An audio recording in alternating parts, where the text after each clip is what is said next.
welcome back, hello, and hey, and fuck Cape Shit. Hey. Hey!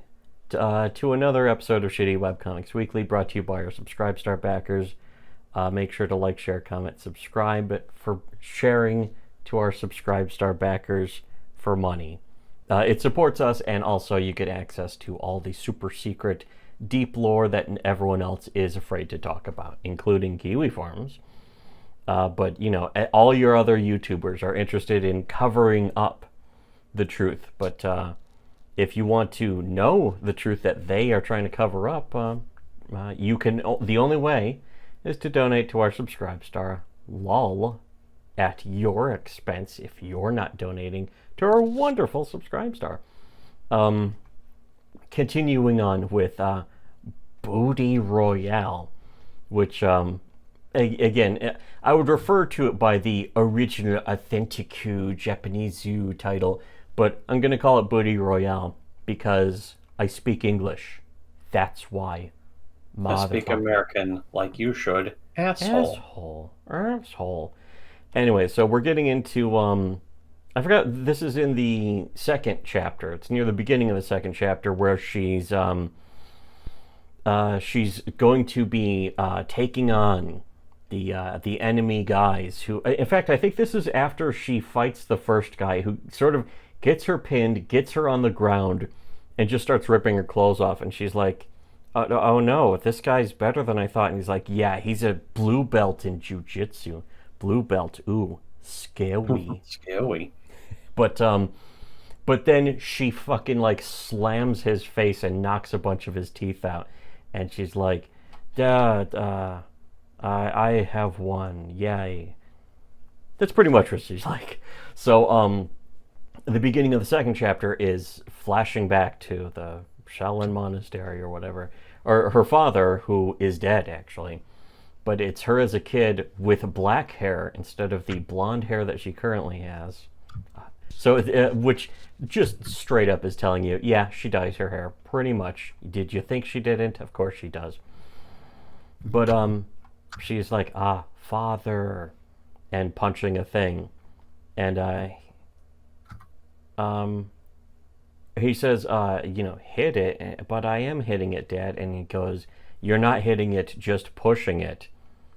Listen, me, Sora. And so, next page is, sort of hit, I fucking almost like I'm missing something. But it hits this weight that's behind the pad that she was I punching. posted you're going by the ones that I linked to. Oh, yeah, that's right. This is page 5. You're going by the ones I linked to, and I skipped a page. Yeah, this one is page 7. So, yeah, I skipped like 1 or 2 pages. So he punches the thing, it hits the weight behind it, and he says, see what I mean? That was a strike, as opposed to just pushing the thing with your fist, technically. And he says, when this board hits the weight, your strike would pierce the abdominal muscle. If the weight reaches the wall, you'd break bones.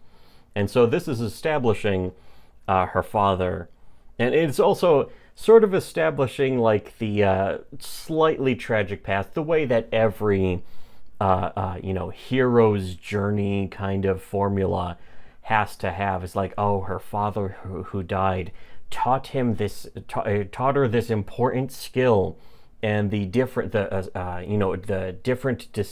important distinction of how to do the punches. When we did that Space China dress, it was kind of similar, where it establishes how she actually did the training. She put in the work, sort of like Meatwad, where he put in the work and he looked at all the teams that have orange socks and he bet based on that. He's friggin' rolling, and he's picking greyhounds now.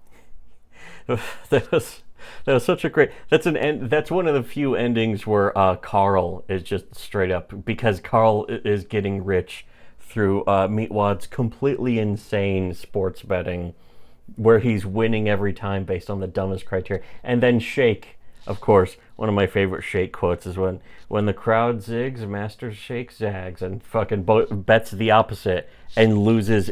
Not only loses everything, but he's going more into debt with the mafia, and they take a belt sander to his face, his cup face, and there's just blood spraying out and everything. Great And episode. they're going to kill Shake. They were just, and they do, well, you know what? They were going to, Meatwad buys his life and basically tricks him into essentially committing suicide. And if you Yeah, want to see telling him, I that, bet you can't do that sword swallowing trick. yeah, exactly. Which, perfect payoff from the very beginning, And then established he at the like beginning of licks the his episode. finger and puts it in the air, and it's like the wind's not right. And it's like, no, I'm betting you could do it right now. Yeah, just playing on Shake's ego. It's something that plays. That's where the character work, the strong character work of Aqua Teen Hunger Force comes Better in. character work in Aqua Teen Hunger Force than there is in any Comicsgate comic. Holy Yeah. shit. And you know what? To be honest, some animus and mangoes, but not this one. This we brought that up because this is a good example of the kind of character work that you go to really like the characters and see their trials and the difficulties they go through and how they sometimes overcome the odds. I look at Comicsgate's character work and I say, I've never seen such good character work and such great impressions. And then I think to myself, he seems gay to me. I've never seen Ethan Van Sciver fucking seem so gay, but he says he's not gay. But he just seems gay to me. And you know what? It's because he is, obviously. Anyway, It turns out he's completely gay. My instincts were correct. he's like Dirtfoot. He's totally gay. Here's a picture of him at this gay pride parade. He's totally gay. He gave him the Ethan.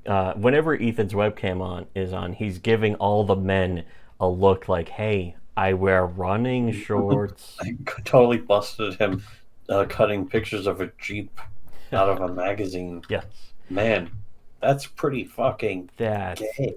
gay. Anyways, so yeah, at this point in the story, you know, it's flashing back to her training and her history with her father, and you know, partially why she wants to excel, and that's why she's in this goofy video where she has to fight 100 men, or else she will be raped legally. It will be legal to rape her. She signed the release. She signed the contract, so I mean, she has no right to complain. Yes. So She can't complain.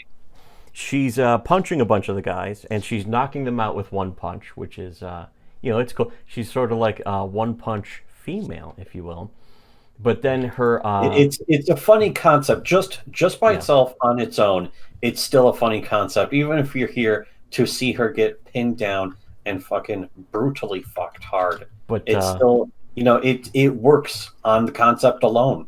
but also the, I guess we will get to the next page right here. Is then I think after 20 of them, her opponent is this girl who like pulls her shirt off and says, "You're keeping everyone waiting, especially me. You're next and last. Heh heh heh, no time for you, little pig. I'll butcher you, piglet. Me, the princess of pussy-pounding Gojima Sarah." And this establishes her rival, who is an actual porn star. Not just a porn star, but just a complete, literal toilet whore who does all the fetishes and has been in like 300 porn videos. So she's there basically expecting to do actual porn with this goofy martial arts chick, and it leads to a lot of interactions and goofy things. But we'll get into a little bit more of that. It leads to some good fun. She's gonna have a good old time. A good old time, yeah. But yeah, we'll get to that in the next episode. So if you want to see more videos in general, if you want to see longer stuff, or the compilation of these episodes, donate to our subscribe star linked below, and for everyone else, should have listened to Shitty Webcomics.